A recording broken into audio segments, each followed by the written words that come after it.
go? What shall I do? Frankly, my dear, I don't give a damn. Behave yourselves!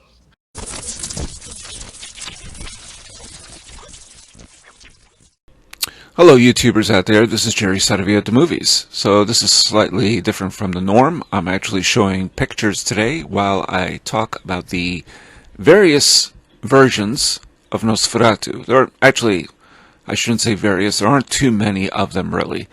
But let's talk about the specific ones. Of course there's 1922's original Nosferatu, which I've discussed on this channel already, so I'm not going to bore you with the same old details. I mean, this was an unauthorized adaptation of Bram Stoker's Dracula, to the point that his widow, Florence Stoker, sued the filmmakers for doing this unauthorized version of Nosferatu.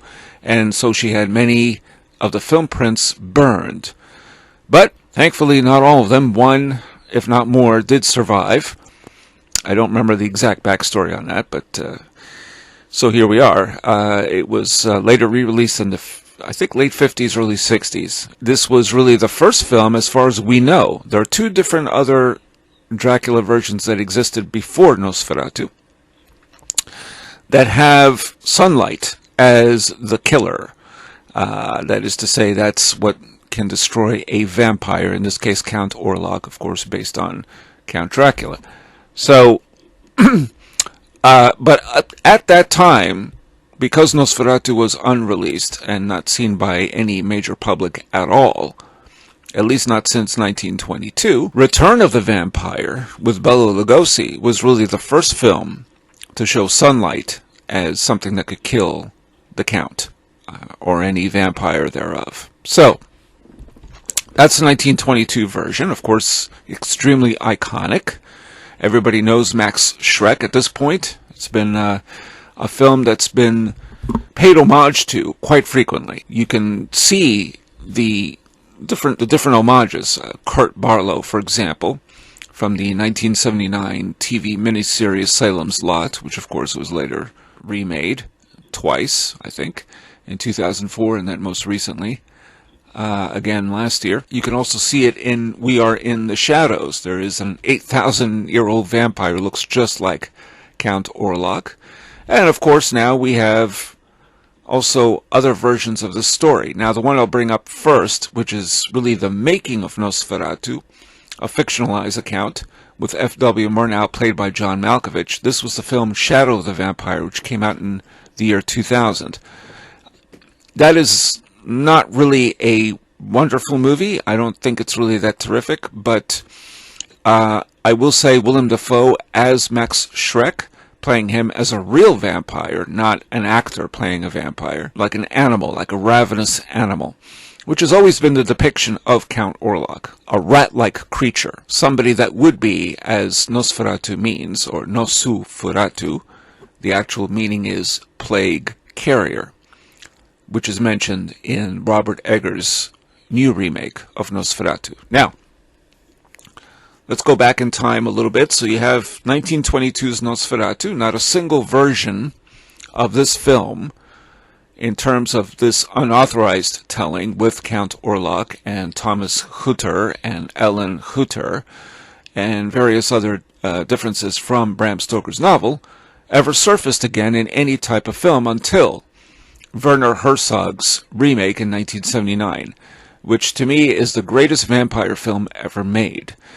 Now the reason I say that is because in the 1922 version, the Count Orlok becomes more and more rat-like, monstrous, and evil, completely devoid of any humanity, and ultimately never seems to really speak, only in codes or hieroglyphics, which you see in the letters of that he has to sign for to have possession of this property in Visburg, Germany. Otherwise, he never, obviously, that was a silent film, so you can't, if he did speak, you can't certainly hear it. Although I'd be curious to know what Max Schreck's voice actually sounded like. But in this film with Klaus Kinski, who appeared in other films with Werner Herzog, Fitzcarraldo for one, Nosferatu the Vampire, He is a creature who seems a little weak. He is a type of Orlok who is tired of living century after century. He doesn't want to do it anymore. But yet he desires love. And that's what he hopes to get from Isabelle Adjani, who plays Jonathan Harker's Lucy. They went back to the original names of the Dracula text, by the way. So actually, Klaus Kinski is really playing Dracula, not Orlok, even though he is modeled on Orlok, hence the title of the film, Nosferatu, pretty much follows more or less the original version from 1922. He desires Lucy, and Lucy has pity for this count. He is not really violent, but he does suck her blood. He does bring the plague with all these rats, and so the citizens of, I think actually the town in the 1979 version is called Wismar, not Wisburg. But Wisburg, I believe, is a fictional town anyway in Germany. It was made up for the movie, for the original. But she feels pity. So the same idea is as the original. Ellen, or in this case, I don't know if it was Mina or Lucy. Jeez, I forget now. For for the Nosferatu vampire by Herzog. But anyway, in both versions, she sacrifices her life to save the town and to save her love of her life. And by doing that, she actually holds on to him. Rather than pulling him away, she holds on to him. And of course he tries to reach, for her nether regions, and she pulls his hand away. Just bite me on the neck. And then when the first cock crow happens, and there's the sunlight, and that's it. That's the end of the vampire. So the sunlight kills him, just like in the original. That's really the best vampire film I think I've ever seen. It's just sumptuously done. Just the overall look of it. And the Wagnerian music. It's like a Wagner opera, pretty much. And it just keeps building and building the momentum and the dread. And the castle seems scary in its own way. But it really looks run down. Like century after century, it looks just as decrepit as the character. And Kinski is fantastic. So, then we move on there from that to Nosferatu in Venice, which, wow, you talk about a horrible, unofficial sequel. This came out in 1988. It was made by Italian filmmakers. Apparently Kinski, which is no surprise, his erratic behavior, to say the least, was driving everyone nuts. As far as I know, the film is not actually complete. It's a terrible film. It's not good. Kinski, for one, didn't put on the makeup and have the fangs, so he has this long flowing hair, which looks ridiculous, even though it's Klaus Kinski. And he had his way with a couple of the different female leads in it, which, if you read some of the stories, it makes the film look even worse, just based on that, and I'll leave it at that. It's a terrible, terrible film. I saw that on VHS. I think I purchased it from eBay. Quickly, I think, sold it right back to whoever wanted it. I mean, it was just, no, it's not a good film. But it's the unofficial sequel, Nosferatu the Vampire. And, yeah. So, let's stop talking about that one. Now, let's talk about two other versions that have surfaced. So, there's another one called Nosferatu Symphony of Horrors, which is by director David Lee Fisher. Now, apparently, this was a film that he tried to get money through Kickstarter to fund it back in 2014. And the film finally was completed 2 years ago. Premiered in Novi, Michigan in November of 2023 and finally released in September of this year. And it's got Doug Jones as Count Orlok, who's pretty damn good, I have to say. He's they basically just remade the original 1922 version. This is an homage to that picture. Nobody's ever really paid homage to Werner Herzog's version, although maybe, albeit in brief strokes, from Robert Eggers' remake. But this version also looks a little bit strange. It's been green screened, so a lot of the images, sometimes there's black and white, sometimes occasional color. This reminds me of, pardon me, Twixt, which I think was Francis Ford Coppola's film. It has exactly that kind of look. It's been green screened to death. But overall, I mean, it isn't bad, but it just doesn't. It looks like it wasn't really shot anywhere on any, on sound stages, I guess, with a green screen. That's kind of what it looks like. Every single shot in this film doesn't look lived in. It doesn't look like an actual location at all.